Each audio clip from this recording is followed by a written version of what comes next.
Hey guys, welcome back to the channel where this time we're doing another character review and discussion for Echo, also known as ARC Trooper Echo.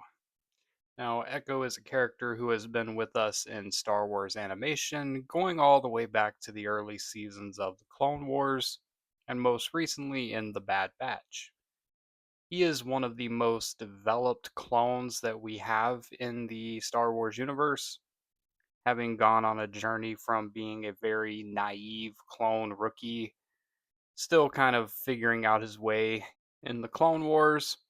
He starts off as being very strict to the protocol, a rule follower, which makes his transformation into a member of the Bad Batch much later on kind of ironic in a way. And we see glimpses of Echo's story along with some of the other clones from his unit, the Domino Squad storyline being one of the coolest that we got in the Clone Wars animated series. In the Citadel arc of the Clone Wars, and by this point, Echo has advanced to the position of ARC Trooper alongside his brother Fives. We are led to believe that Echo meets his fate as a ship explodes, and we see his tattered helmet laying on the ground.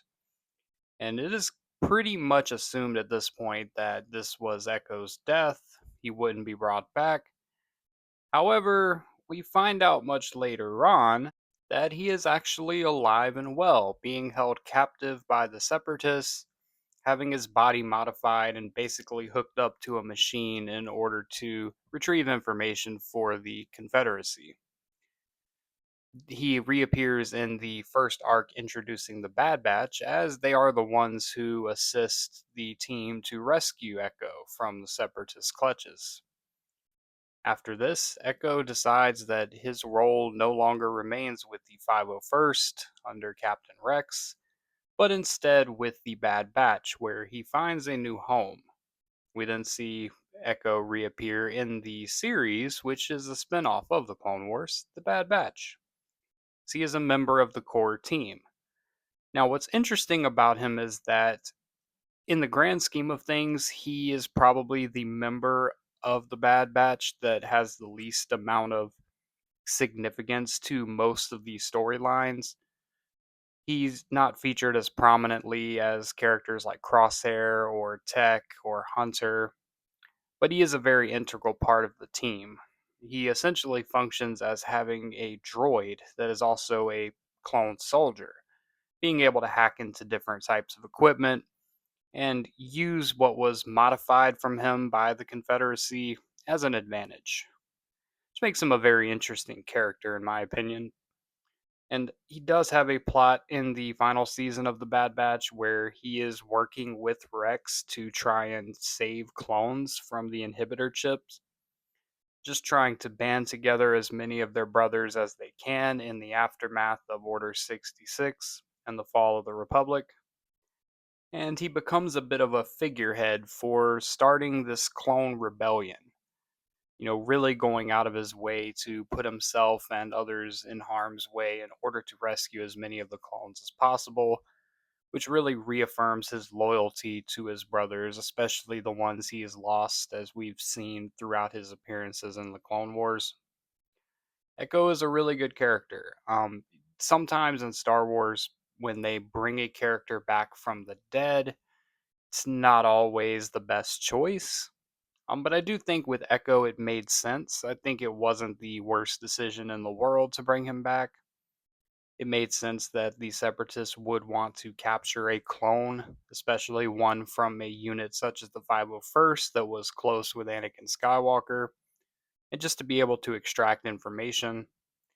It's not totally unbelievable that he could have survived the explosion. We've seen people survive getting cut in half in Star Wars before, so anything is technically possible.